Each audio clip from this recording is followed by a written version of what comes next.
Okay, hi everyone. This welcome to the third video.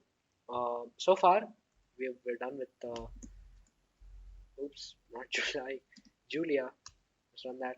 So far we're done with this. We can make the user make moves. That's it. That's what we're done with so far. Now we want the computer to make a move. Right now, we're not gonna add a bunch of intelligence to it. We're just gonna make it play randomly. So let's write a function for that. AI move, oops, move. Okay. So obviously it's gonna read in the board because it needs to see where to make a move. Again, it's gonna change the board, so we're gonna do that. Okay. So the reason we're not playing player, we're adding player and XY here is we already know who the player is. It's the AI. That's player two in our case. Okay. And XY is gonna select. That's the job of this function, right? To actually select the place in which it plays. Okay. So AI move. Okay. So we want to check the entire board, and I mean we could just do rand this, right? We want to pick a random spot from here, and we can just use rand 1 to 3 or something, and access a random place.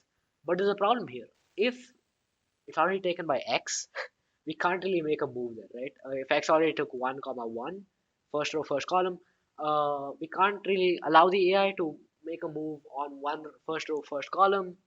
That doesn't make sense. So we'll have to write another function to check which all elements or cells of this board are free. Right? So we're gonna write that first. Right? Let's just do that first. And what we're gonna do is we're gonna just check if so we're gonna check free. Is that check available? I think available would be a better word. Check if they're available, and we'll take in the board. Obviously. Oh no, wait, we didn't write a function. Oops. Finally. So it's going to take in the board. I typed that here by mistake. Okay, so we want to check every single element in the board, and we're going to check if it's free or not, right? So we'll need an array. Free equals this. I call it available cells. I call it available cells. Equals that, and it's an empty array because we're gonna just start. We're gonna add to it now. So now one. So let's call it I in 1:3. So basically 1 to 3. So like I can vary from 1 to 3. That is gonna be a row, because we have 3 rows, and iterate through all of them. Now you could make a for loop again inside, but what I like is like this little sandwich kind of thing. J in 1:3 again. So what it basically does is it saves us some space and it looks nicer in my opinion. You could do a double for loop, doesn't matter. This is just how I like it. Now we want to check if board at I and J is empty, right? We want to check if that is empty.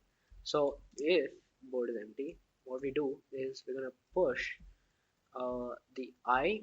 Okay, let's push it in a tuple because this kind of takes it in a tuple. Over here, X Y. See. So let's push it in a tuple over there.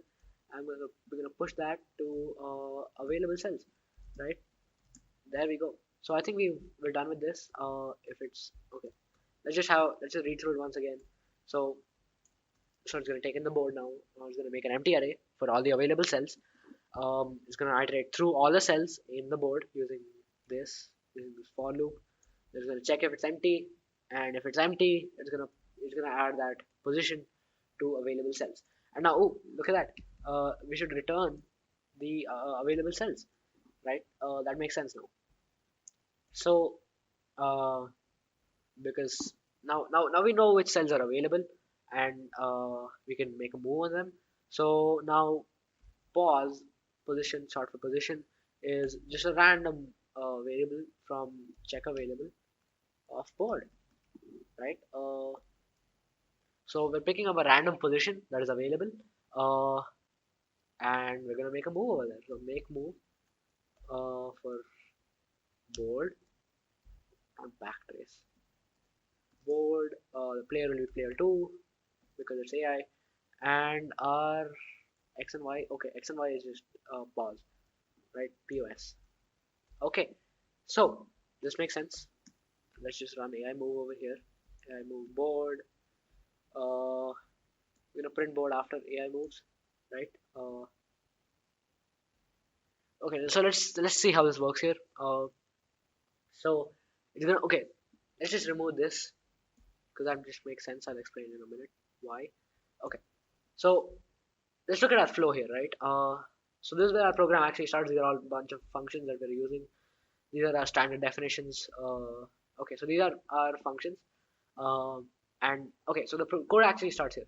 So we're gonna print the board first because obviously before asking the user to make a move, you need to draw the board. Okay, so you print the board and then you start. So you're like, okay, hi user, please enter your position. So you're gonna enter the position, uh, and we make move at that position. Okay, so user move is done, and now we want to see the board. Okay, look at that.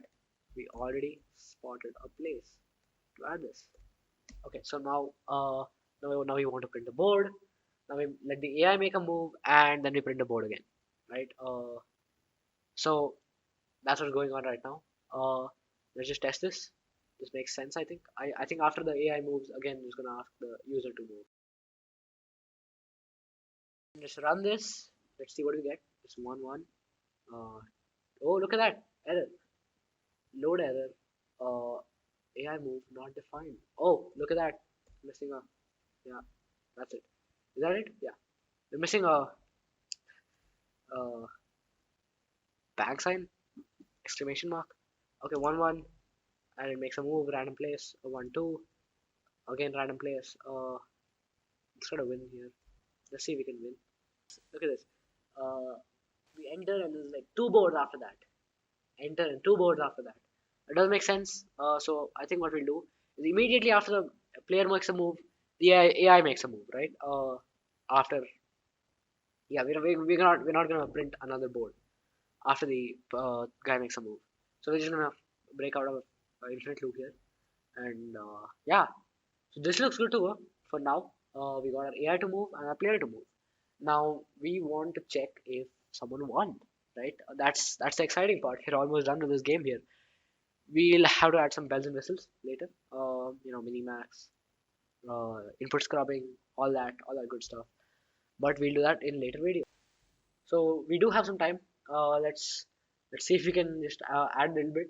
So okay, we'll start. We don't have much time because these videos need to be short, and I'm not really making them as short as I want to. So we're gonna start writing the next part in this video itself. So we'll just do a little basic thing, right? So we want to check win, and we want to take in the board. We're going to check if someone won, and then we're going to return who had won, right? So obviously, we want some codes to denote who won. You could use symbols or whatever. I'm not really sure how symbols work, but for now, I'm just going to use integers, and that'll be very useful later on when we're applying the AI to our AI player, the actual AI that makes it smart. We're gonna make a bunch of variables, and yeah, let's just and tie is obviously zero because it's neutral, right? And player two win is 1. Okay, so these might look like arbitrary values for now, but there is a very important part. These play a very important role in our minimax algorithm. So basically, minimax what it does is it the maximizes the score of a case. We'll talk about that later. I'll have to explain the entire minimax algorithm for that.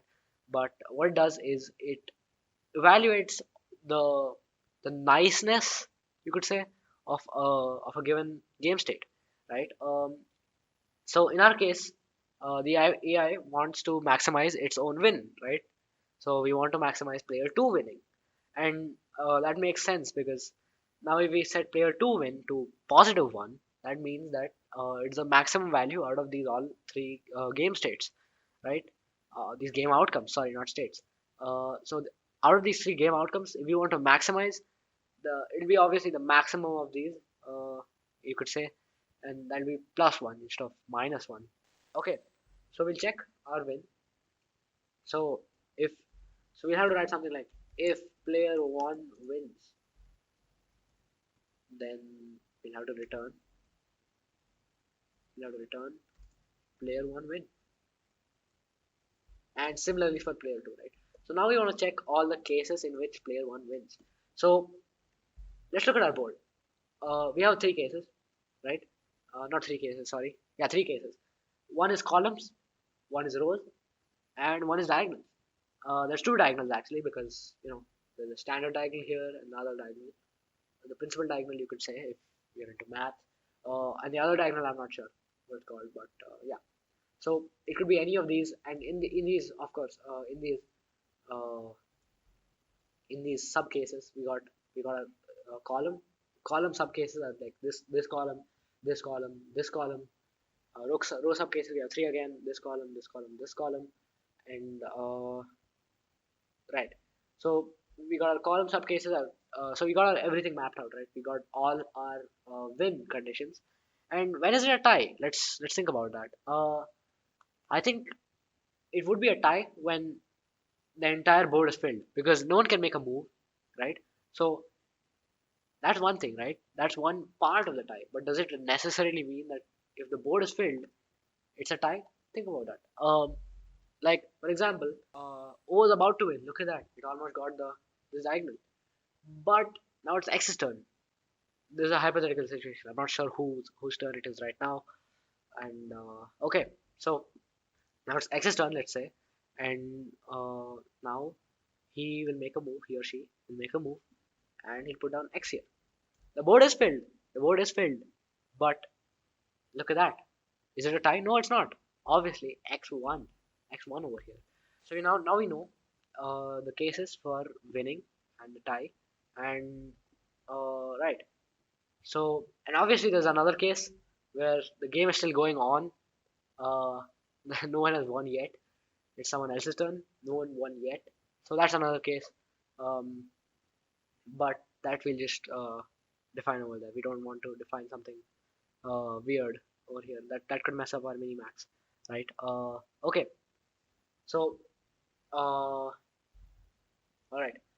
So now we know our check win cases, and we'll program them in our next video. Thank you for watching. As always, the final product is linked in the description. The This code that we wrote today, the 53 lines, is also in the description.